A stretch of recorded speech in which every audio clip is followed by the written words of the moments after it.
Another poem warning against being childless and dying a stingy bachelor. Now, welcome to Strip Coverlet, where we squeeze the bigger picture out of literature. I'm Adrian Fort, and we are here for another poetry discussion, which will appear, of course, in the poetry discussion playlist, careening towards 600 video strong, but also the Reading in a Winter Wonderland playlist here on the channel, where we are in December 2024, and we are reveling in winter literature.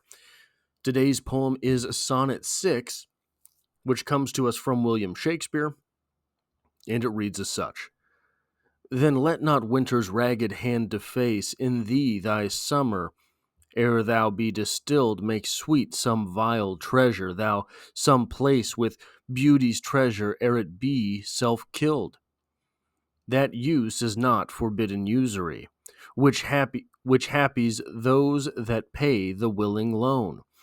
That's for thyself to breed another thee, or 10 times happier, be it 10 for 1.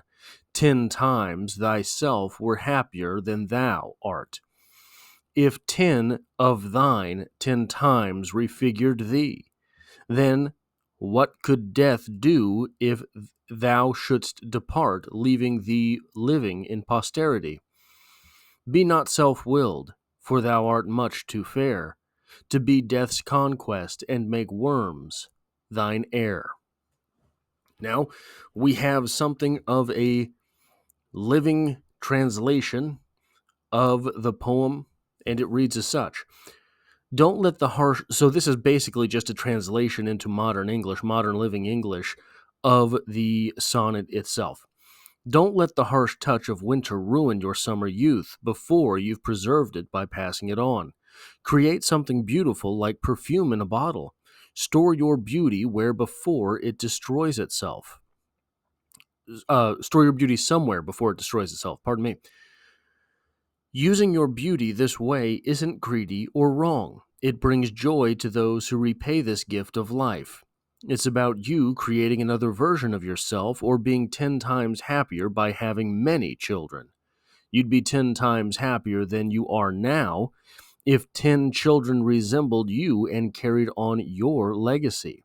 Then what power would death have over you if you left behind children to carry on your life? Don't be selfish. Your beauty is too precious to let death win and leave worms as your only legacy. This is obviously with translation. You lose some of the ironies of the poem, and I'll talk to you about my favorite, but this is also a bit of a poor translation as far as sentiment is concerned. It's not saying death leave worms as your only legacy, in the fact that worms are your legacy, worms take your stuff, what it's saying is, yeah, those worms are getting to you regardless. You're going to die. And again, so we'll talk a little bit about things as they are now versus in Shakespeare's time. In Shakespeare's time, death was more of an accepted fact in Shakespeare's time, and you never knew when it was going to happen. Shakespeare himself lost a child, and this seems to have been something that marked him greatly, as one would imagine. So the idea of having worms as your only legacy, having the natural process as your only legacy, means that your legacy is not. My favorite irony here is the vial. VIAL, as you would imagine, that's someplace like where you put perfume, which is what the poem is talking about. But it's also phonetically the same word as VILE, something which is very, very bad.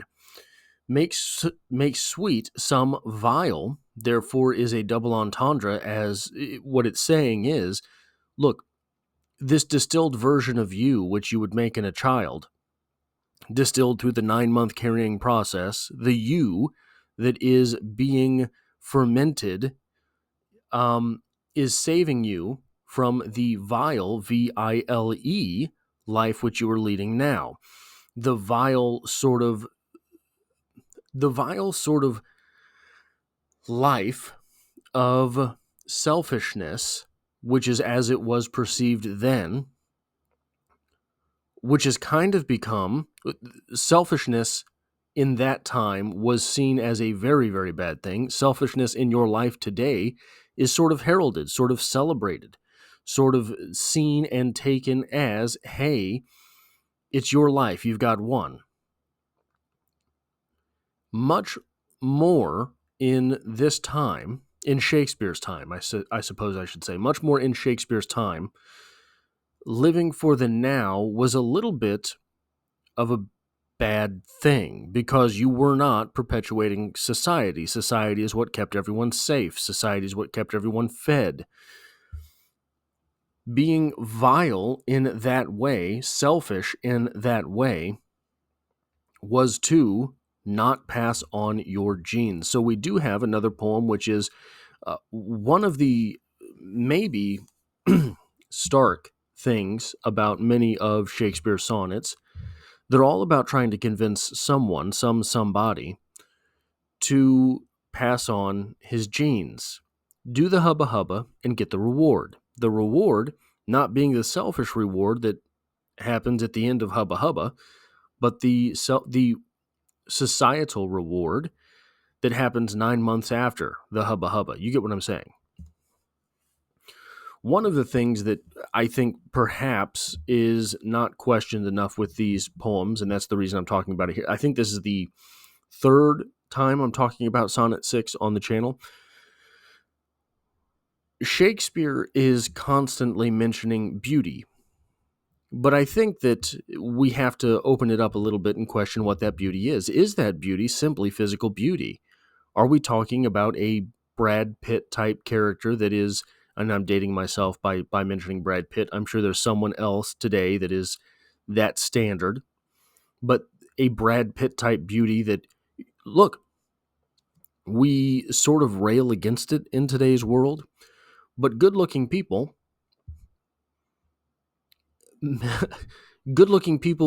used to be sort of seen as a gift. Everyone has a gift. Sometimes that's your looks, right? And we rail against that. But look, maybe that is what Shakespeare is talking about. Pretty people are good and favored by the fortunes, favored by the fates, favored by perhaps God. They have been instilled with these looks that are then to be distilled through future generations. Maybe, however, what we're talking about through all of these poems is the beauty of character. This individual who is, if we could say it, belabored through these poems, through these sonnets, that they should pass on their genes. They are living a vile, V-I-L-E life by not doing so, but maybe the rest of the character is there, right? This is a bit of a fixer-upper quest. You have all of the things that you would need to pass on your generation, your goodness to the next generation. You would be a good father. You would be beautiful in that way. But there's another idea underneath this, which is underscored by that last line, the line about death. There's a beauty simply in being alive. Is Shakespeare making the case that you owe it to the overwhelming odds that you would never exist? Do you owe it to the fact that you do exist to pass on those genes, to continue that lineage, to make more civilization, make more society where you have been granted the opportunity? Now, another thing that does pop up in these poems is the idea of usury, the constant railing against usury. Usury is the loaning of money, sort of with the connotation of loaning money at high interest rates. It was seen as despicable but not uncommon in Shakespeare's day. So it was seen as non-Christian it was one of the ways that the sort of racist or beliefist or religious sort of bias, pardon me, against Jewish people is that in the Jewish faith, loaning money is not, it just is what it is. But in Christendom, it used to be frowned upon. It used to be said that Christians don't loan money with the expectation of receiving more money than they gave out. That's how you look at Shakespeare has The Merchant of Venice, right? This play, this was used as a bias against Jewish people, but without loaning out money, without credit, without the idea of credit, society kind of comes to a halt most times.